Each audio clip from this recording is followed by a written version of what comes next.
نبی کریم صلی اللہ علیہ وسلم فرماتے ہیں کہ عورت اپنے خاوند کے گھر کی محافظہ ہے اور اس سے اس کے گھر کی چیزوں کے متعلق سوال ہوگا۔ اب ہماری بہنیں بھی ذرا توجہ کریں کہ جن کو اگر شوہر اچھے مل گئے، ان کو بنگلہ مل گیا، گاڑی مل گئی، پیسے کی فراوانی ہے، اس کے بعد ان کو نہیں پتہ کہ میری اپنی ذمہ داری کیا ہے۔ شرعی ذمہ داری سمجھیں۔ بچہ جو ہے وہ سب سے پہلے ماں کی گود کو اپنی تربیت گاہ پاتا ہے۔ ماں جتنی پاکیزہ سوچ کی حامل ہوگی، پازیٹیو تھنکنگ کی حامل ہوگی،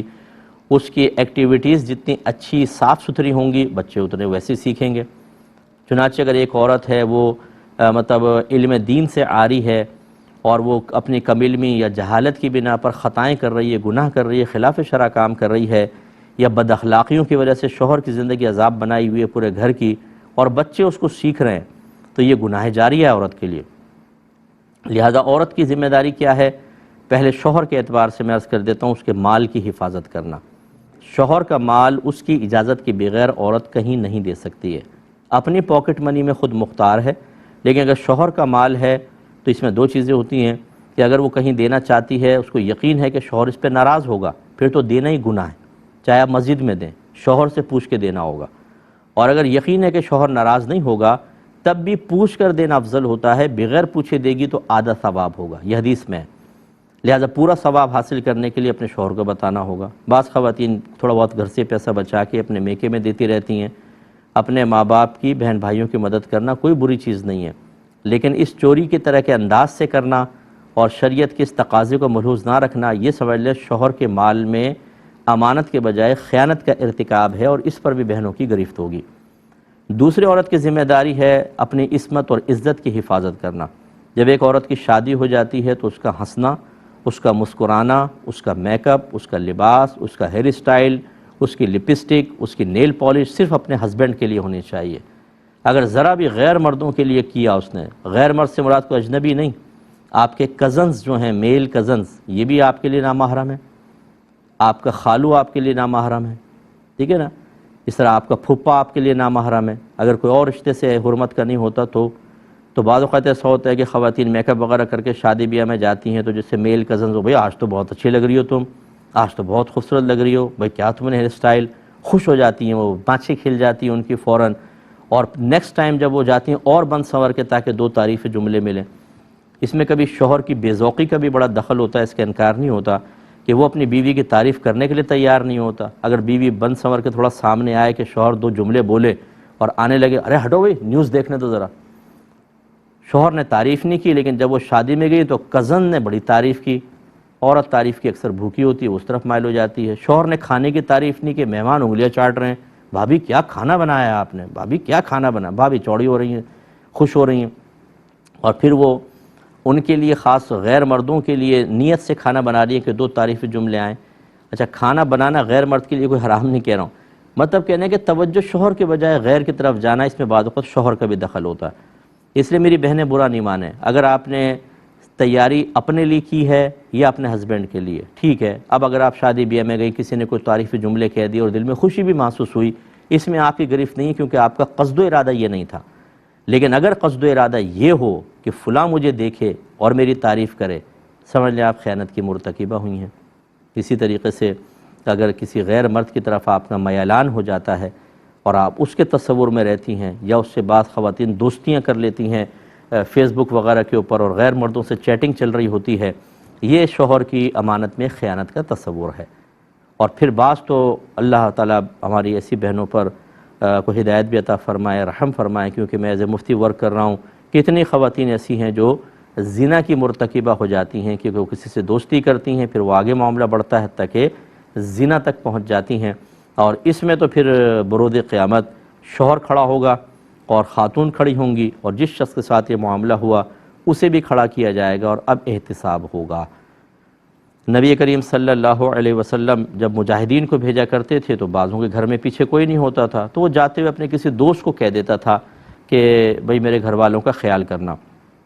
ابھی لیڈر کا کام ہوتا ہے کہ وہ نفس و شیطان کے تمام راستوں کو بند کر دے، حالانکہ وہ سب سے پاکیزہ دور تھا۔ تو نبی کریم صلی اللہ علیہ وسلم نے فرمایا کہ جو اپنے کسی دوست کو، بھائی کو اپنے گھر والوں کی حفاظت کے لیے چھوڑ کر جائے اور وہ اس کے اہل خانہ کے ساتھ کوئی خیانت کرے، تو بروز قیامت انہیں سامنے کھڑا کیا جائے گا اور اللہ تعالیٰ اس کا بدلہ دلوائے گا۔ اس لیے تھوڑا سا احتساب بہت ضروری ہے، ہماری بہنیں اپنا احتساب کریں۔ اسی طرح سبزی والے سے گفتگو، قصائی سے گفتگو، فلاں سے ہنس کر اور اس کو مطلب یہ کہ اس کے ساتھ نرمی کے ساتھ گفتگو کہ کسی کے دل میں خواہ چور پیدا ہو جائے اور اس کے دل میں شر پیدا ہو جائے، اس میں احتیاط کرنی چاہیے۔ میں نہیں کہہ رہا ہوں کہ ڈنڈا اٹھا کے مارے، میں نہیں کہہ رہا ہوں کہ بہت ہی سخت لہجہ رکھیں، لیکن اتنا بھی نرم نہ ہو اور ایسا بھی رویہ نہ ہو کہ خواہ سامنے والے کا دل جو ہے وہ مائل ہو۔ مرد حضرات کا ویسے دل بڑا کمزور سا ہوتا ہے، کوئی عورت اگر دیکھ کے بھی چلی جائے وہ کہتا ہے شاید میرے کو کمال ہے کہ متاثر ہو گئی، دیکھ کے گئی ہے مجھے، عجیب ہی مطلب یہ کہ وہ فوراً خوش فہم مبتلا ہو جاتے ہیں۔ ایسے ہماری بعض بہنیں جاب کرتی ہیں مختلف جگہ، اگر آپ کی شرعی مجبوری ہے جاب کرنا تو آپ کو شریعت منع نہیں کرتی،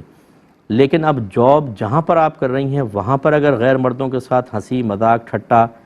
اور مطلب یہ کہ دیگر معاملات، اس کی کس نے اجازت دی تھی؟ یہ اگر ایسا معاملہ ہوا یہ بھی ایک خیانت کے پہلو اس میں بنتا ہے۔ نبی کریم صلی اللہ علیہ وسلم نے فرمایا کہ کوئی عورت اپنے شوہر کی اجازت کے بغیر کسی غیر مرد کو گھر میں داخل نہ ہونے دے۔ اجازت کب ہوگی کہ جیسے کوئی کزنز وغیرہ ہیں، دیگر ہیں، مہمان آ رہے ہیں تو شوہر نے کہا بھئی ٹھیک ہے آنے دو، الگ بات ہے، وہ پردے میں رہ کے بٹھائے، ورنہ سرکار نے منع فرمایا۔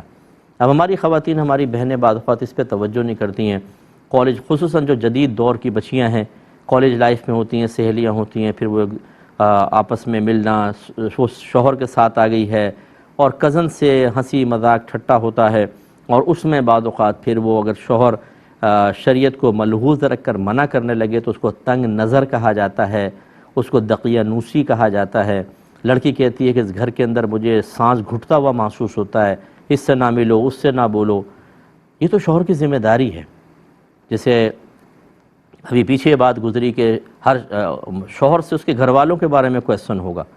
تو اس میں ہم نے ایک بتایا کہ اس کو برائی شوہر پہ لازم ہے کہ اپنے گھر والوں کو برائی سے روکے۔ اب اگر وہ دیکھتا ہے کہ میری زوجہ بے پردہ ہے، وہ غیر نامحرم سے اس طرح کی گفتگو کر رہی ہے جو نہیں کرنی چاہیے، لیکن وہ اگنور کرتا ہے تو وہ قابل گرفت ہے، بروز قیامت اس کا حساب ہوگا۔ آپ اس کو تنگ نظر کہیں، چاہے آپ اس کو دقیانوسی کہیں، ایکسٹریمسٹ کہیں، فنڈامنٹل کہیں، لیکن وہ بیچارہ صحیح کر رہا ہے۔ اگر وہ شریعت کے تقاضے کے مطابق کر رہا ہے تو، اور وہی جو دائرہ شریعت اس کے مطابق اگر وہ کر رہا ہے تو ٹھیک ہے۔ شکی مزاج ہونا ٹھیک نہیں ہوتا، لیکن بالکل بے پرواہ ہونا یہ بھی تو ٹھیک نہیں ہوتا۔ اس میں ہماری بعض بہنیں برا مان جاتی ہیں، بعض اوقات تو طلاق کے مطالبے ہو جاتے ہیں کہ بھئی بڑی اس نے زندگی تنگ کر دی، ہماری بچی کی طلاق دے دو، تم چھوڑ دو۔ کیا چاہتے ہیں آپ کہ اللہ تعالیٰ اس کے رسول صرف آپ کی بچی کی مرضی کے لیے تمام قوانین کو سمیٹ دیں اور اسے ہر طرح کے افعال کی اجازت دے دی جائے؟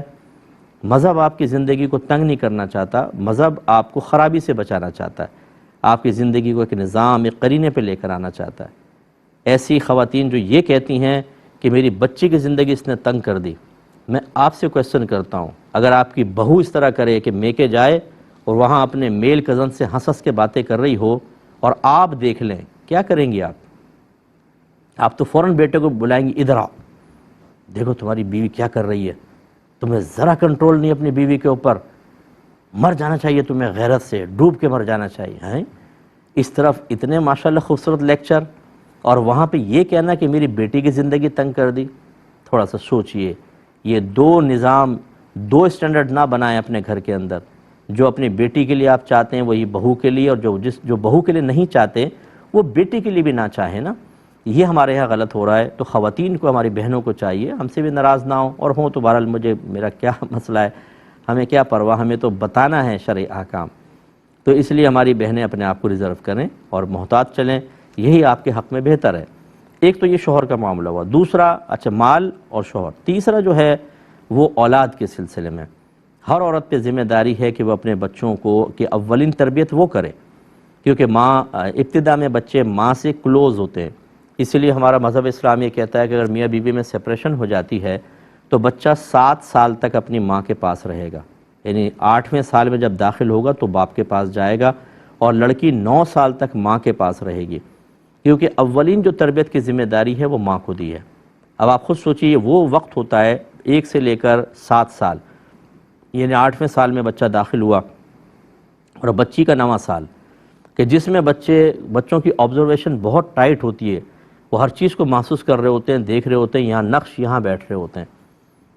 اس لیے ماں کے حوالے کیا گیا کہ ماں تربیت کرے اور بچوں کو بہت اچھا بنائے۔